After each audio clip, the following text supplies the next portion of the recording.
ତେବେ ରାଜ୍ୟକୁ ପୁଣି ଫେରିଛି ଶୀତ। 10 ଡିଗ୍ରୀ ତଳେ ରହିଛି 6 ସହରର ତାପମାତ୍ରା।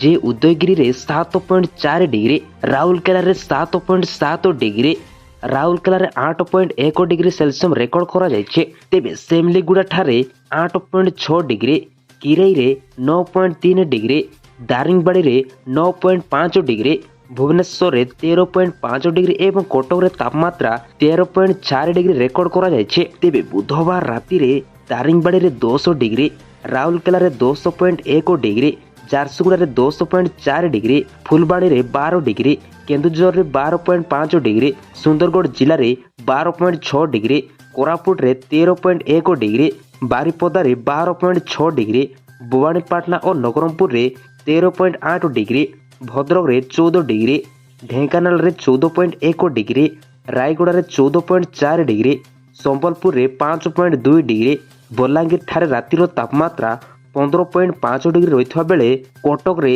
14.6 ଡିଗ୍ରୀ ଓ ରାଜଧାନୀ ଭୁବନେଶ୍ୱରରେ 16 ଡିଗ୍ରୀ ରେକର୍ଡ କରାଯାଇଛି ବୋଲି ଖବର ମିଳିଛି।